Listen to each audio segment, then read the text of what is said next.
ఇరాన్లో మరోసారి హైటెన్షన్ నెలకొంది. యుద్ధంలో మరణించిన ఇరాన్ కమాండర్లకు అంత్యక్రియలు జరిగాయి. ఒకేసారి మొత్తం 60 మందికి అంత్యక్రియలు నిర్వహించారు. దీంతో వేలాది సంఖ్యలో ప్రజలు రోడ్లపైకి వచ్చారు. ఇజ్రాయెల్ దాడుల్లో మృతి చెందిన టాప్ కమాండర్లు, సైంటిస్టులకు ఇరాన్ అధికారిక లాంఛనాలతో అంత్యక్రియలు నిర్వహించింది. వేల సంఖ్యలో జనం తరలివచ్చారు. శవపేటికలపై జాతీయ జెండా ఏర్పాటు చేశారు. డెత్ ఇజ్రాయెల్, డెత్ అమెరికా అంటూ నినాదాల హోరు కొనసాగించారు. టెహ్రాన్లో ఇసుకేస్తే రాలంతగా ప్రజలు ఈ అంత్యక్రియల్లో పాల్గొన్నారు. ఇరాన్ జెండాలతో నల్లటి దుస్తులు ధరించి సంతాపాన్ని తెలిపారు. Guard chief general Hossein Salami, guard ballistic క్షిపణి అధిపతి అమీర్ అలీ హజీజాదే మృతదేహాలతో ఊరేగింపు చేశారు. మీరు చూస్తున్న దృశ్యాలు ఇరాన్ రాజధాని టెహ్రాన్లో ఇసుకేస్తే రాలనంత జనం. ఇజ్రాయెల్ దాడుల్లో మృతి చెందిన టాప్ కమాండర్లు, అణుశాస్త్రవేత్తల అంత్యక్రియలు ఎన్ని రోజుల తర్వాత ఇరాన్ నిర్వహించింది. ఇక 60 మంది, దాదాపు 60 మంది సైనిక జనరళ్ళు, అలాగే అణుశాస్త్రవేత్తల అందరి అంత్యక్రియలు కూడా ఒకేసారి నిర్వహించారు. వారి శవపేటికలతో ఉన్న వాహనాలు ఊరేగింపుగా వెళ్తుంటే ప్రజలు నినాదాలు చేస్తూ జయ జయ ధ్వానాలు పలికారు. నినాదాలతో హోరెత్తింది. అమెరికాకు, ఇజ్రాయెల్కు వ్యతిరేకంగా ఇరానియన్లు నినదించిన దృశ్యాలైతే మనం చూస్తున్నాం. భారీగా జనం తరలివచ్చారు. వేల సంఖ్యలో కాదు, లక్షల సంఖ్యలో టెహ్రాన్ రాజధానిలో జనాలు గుమిగూడారు. ఒక్కసారిగా అంతమంది అగ్రశ్రేణి అధికారులు, శాస్త్రవేత్తల అంత్యక్రియలు నిర్వహించడంతో ఇరాన్ రాజధాని టెహ్రాన్ అంతా కూడా ఇసుకేస్తే రాలనంత జన సందోహంతో నిండిపోయిన దృశ్యాలు మనం చూస్తున్నాం.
ఇరాన్ ఇజ్రాయెల్ కాల్పుల విరమణకు అంగీకరించి 4 రోజులవుతోంది. సరిగ్గా 4 రోజుల తర్వాత ఇరానియన్లు జెండాలు ఊపుతూ నినాదాలు చేస్తూ అంత్యక్రియల్లో పాల్గొన్న దృశ్యాలు మనకు కనబడుతున్నాయి.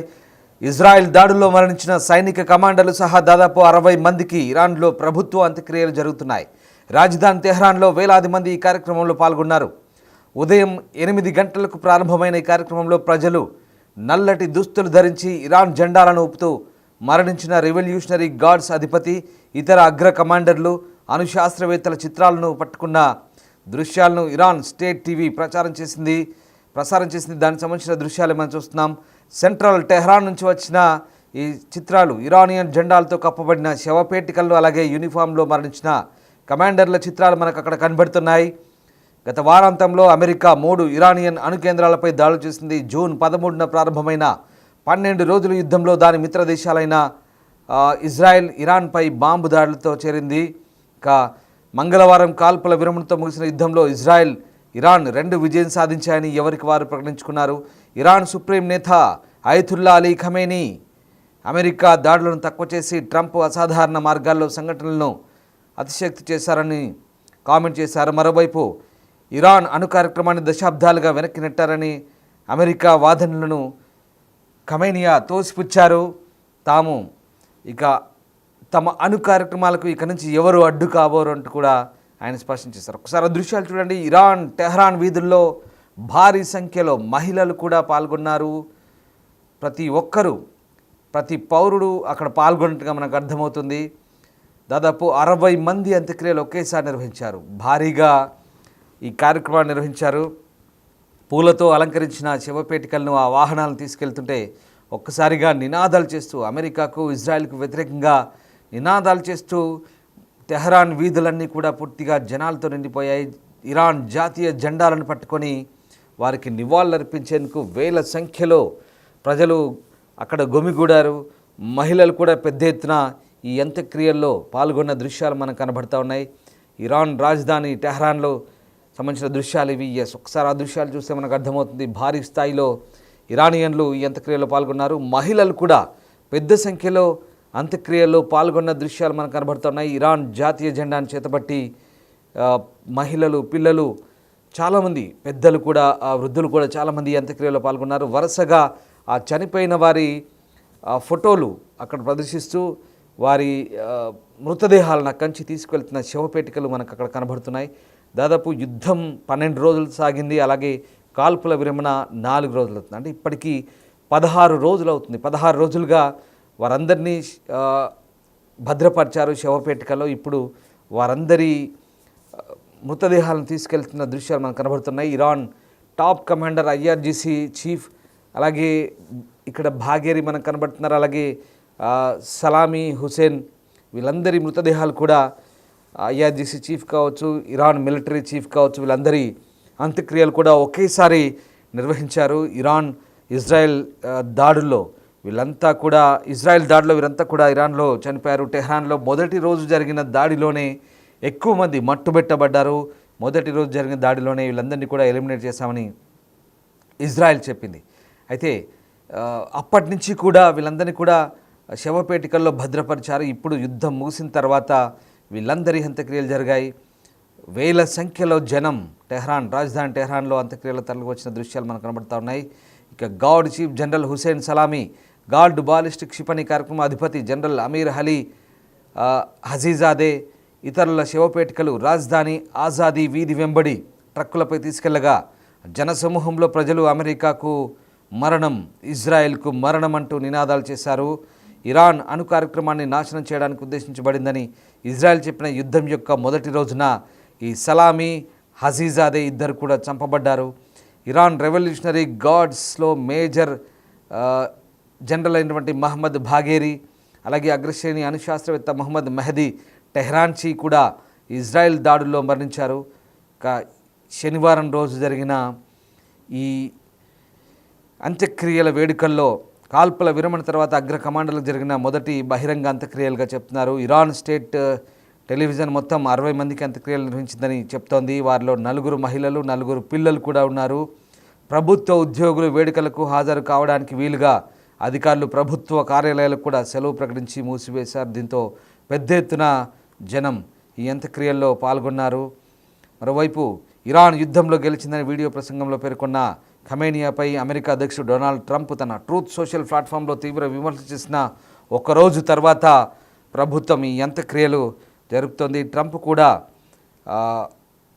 ఖమేనీని ఉద్దేశించారు. అతను ఎక్కడ ఆశ్రయం పొందాడో ఖచ్చితంగా తెలుసునని, ఇజ్రాయెల్ లేదా అమెరికా సాయుధ దళాలు అతని జీవితాన్ని ముగించనివ్వను అంటూ ఆయన కామెంట్ చేశారు. ఇరాన్ ఆంక్షల తొలగింపుపై తాను ఇటీవలి రోజుల్లో కృషి చేస్తున్నానని, కానీ ఖమేనియా వ్యాఖ్యల తర్వాత దాన్ని విరమించుకున్నానంటూ ట్రంప్ కామెంట్ చేశారు. ట్రంప్ను తిడుతూ ఇరాన్ విదేశాంగ మంత్రి అబ్బాస్ అరాగ్చి ఎక్స్లో అధ్యక్షుడు ట్రంప్ ఒక ఒప్పందాన్ని కోరుకోవడంలో నిజాయితీగా ఉంటే అతను ఇరాన్ సుప్రీం నాయకుడి పట్ల అగౌరవంగా ఆమోదయోగ్యం కాని భాషతో మాట్లాడడం పక్కన పెట్టాలంటూ విమర్శించారు. అయితే ట్రంప్ సోషల్ మీడియా పోస్టులను అరాగ్చి వ్యాఖ్యలు అత్యంత ఊహించిన ప్రతిచర్యగా టెహ్రాన్ నుంచి వెలువడుతున్నాయి. చాలామంది ఇరానియన్ ప్రజలు అతన్ని, అంటే ఖమేనీని ప్రధానంగా మత నాయకుడిగా భావిస్తారు. కానీ రాజ్యాంగం ప్రకారం అతను కేవలం మత నాయకుడే కాదు, రాజకీయ నాయకుడు కూడా, సైనిక నాయకుడు కూడా. కేవలం మతానికి, సైన్యానికి కాదు, అతను దేశానికి అధినేత. ఒక ఖమేనీ ఎదుగుదల కూడా ఇప్పుడు షియా రాజకీయ వేదాంత శాస్త్రంలో అతను ఒక దైవంతో సమానంగా ఇరానియన్లు భావిస్తారు. ఇరాన్లోనే కాదు, ప్రపంచవ్యాప్తంగా అతని మార్గదర్శనం కోసం చూస్తున్న షియాలు కూడా చాలామంది ఉన్నట్టుగా కొంతమంది షియా వర్గీయులు చెప్తుంటారు.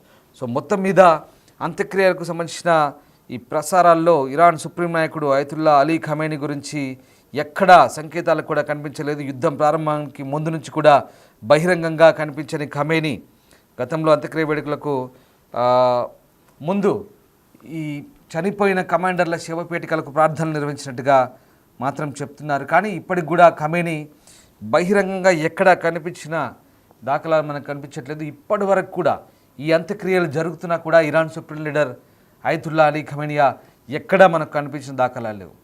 ఎప్పుడైతే యుద్ధం ప్రారంభమైందో అప్పుడే ఆయన అండర్ గ్రౌండ్ వెళ్ళిపోయాడు, బంకర్లో తలదాచుకున్నాడు, ఆయన కుటుంబంతో సహా తలదాచుకున్నారు. తర్వాత చిన్న ఎలక్ట్రానిక్ డివైస్ని కూడా ఆయన పక్కన పెట్టట్లని తెలుస్తుంది. ఎందుకంటే ఇప్పటికి కూడా ఇజ్రాయెల్ గూఢచారులు వెంటాడుతున్నారు, ఆయన చంపేందుకు ఇజ్రాయెల్ అమెరికా స్కెచ్ వేసిందని ఒక భావనలో ఇరాన్ ఉంది.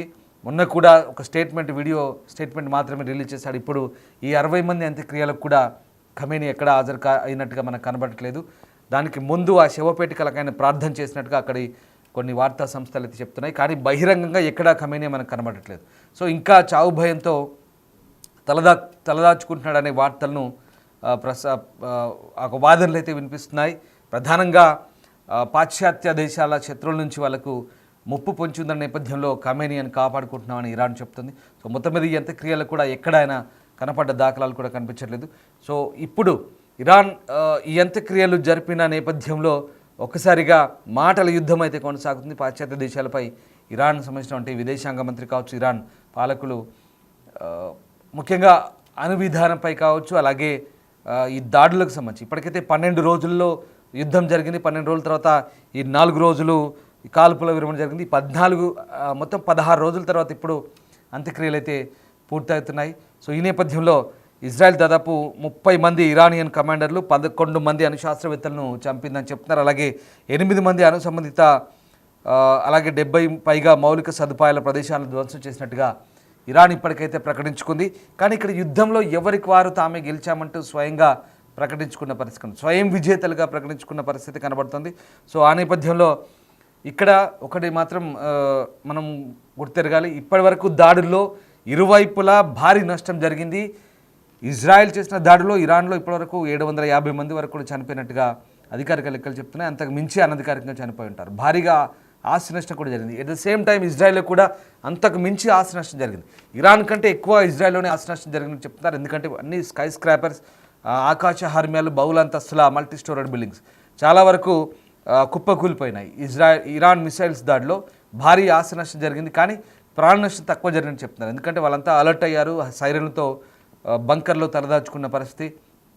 సో కేవలం అక్కడ 25 నుంచి 30 మంది వరకే చనిపోయినట్టుగా చెప్తున్నారు. 10 అనధికారికంగా ఇంకొక 10-20 మంది చనిపోయి ఉండొచ్చు. సో దాన్ని ఖచ్చితంగా అంత ఈజీగా 10-20 అని చెప్పలేం, కానీ అనధికారిక లెక్కలు మనం చెప్పలేం.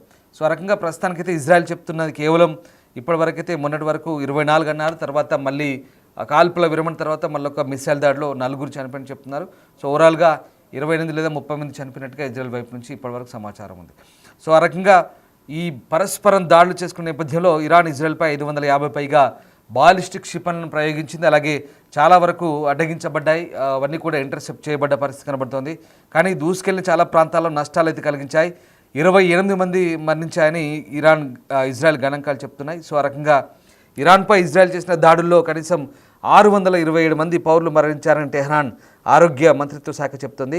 అమెరికా దాడుల తర్వాత కొత్త ఒప్పందం కోసం ఇరాన్ అణు కార్యక్రమంపై చర్చలు వచ్చే వారం పునఃప్రారంభమవుతాయని ట్రంప్ అంటున్నారు. అయితే తిరిగి ప్రారంభించే ప్రణాళికలేం లేవంటూ టెహ్రాన్ చెప్తుంది. సో మొత్తం మీద యుద్ధం అయితే ముగిసింది, ఇరువైపులా భారీ నష్టం జరిగింది. టెహ్రాన్లో 650 మందికి పైగా చనిపోయారు, అంతకంటే ఎక్కువ మంది చనిపోయారు అనధికారికంగా. ఇటు ఇజ్రాయెల్లో 20 మంది చనిపోయారు. ఇంత జరుగుతున్న కాల్పుల విరమణ ఒప్పందం అయితే ప్రస్తుతానికి సీజ్ ఫైర్ అమల్లో ఉంది. 2 దేశాలు శాంతించాయి, ప్రశాంతంగా ఆయా దేశాల ప్రజలు నిద్రపోతున్నారు ఇప్పుడు. కానీ మళ్ళీ అణు కార్యక్రమానికి సంబంధించి ఇంకా వచ్చే వారం చర్చలు ఉంటాయంటూ మళ్ళీ ట్రంప్ ప్రకటిస్తున్నారు ఏకపక్షంగా. కానీ ఇరాన్ ఒప్పుకోవట్లేదు. ఎన్పిటి నుంచి బయటకు వచ్చారు, అణువస్త్ర వ్యాప్తి నిరోధక ఒప్పందం ఎన్పిటి నుంచి బయటకు వచ్చారు. అసలు అణు ఇంధన సంస్థ ఇంటర్నేషనల్ ఆటమిక్ ఎనర్జీ అసోసియేషన్ ఏదో ఉందో IAEA నుంచి అసలు బయటకు వచ్చామని చెప్తుంది. పార్లమెంట్లో కూడా తీర్మానం చేశారు. ఇక మా దేశం మేము స్వతంత్రంగా అణు కార్యక్రమాలు నిర్వహించుకుంటామని చెప్తున్నారు. కానీ ప్రపంచ దేశాలు కానీ అణు ఇంధన సంస్థ కానీ దానికి ఒప్పుకోవు. సో మొత్తం మీద ఇరాన్ ఇప్పటికి కూడా ఇంకా బెట్టు విడట్లేదు. కేవలం ఇజ్రాయెల్ అనే దేశం అమెరికా వల్లే బతికి బయటపడిందంటూ మళ్ళీ కామెంట్ చేయడం, ఇవన్నీ కూడా ఇప్పుడు మళ్ళీ ఇంకా ఉద్రిక్తతలు రెచ్చగొట్టే పరిస్థితులకు ఆజ్యం పోసే అవకాశం లేకపోలేదు. బట్ ఇప్పటికైతే పరిస్థితులు అయితే చల్లారాయి. చూడాలి భవిష్యత్తులో ఇంకా మళ్ళీ ఇరాన్ ఇజ్రాయెల్ మధ్యలో అమెరికా ఈ పరిణామాలు ఇంకా మళ్ళీ ఎలాంటి పర్యవసానాలు చోటు చేసుకుంటాయి, ఎలాంటి పరిణామాలు దారితీస్తాయి అనేది ముందు ముందు తేలాల్సింది.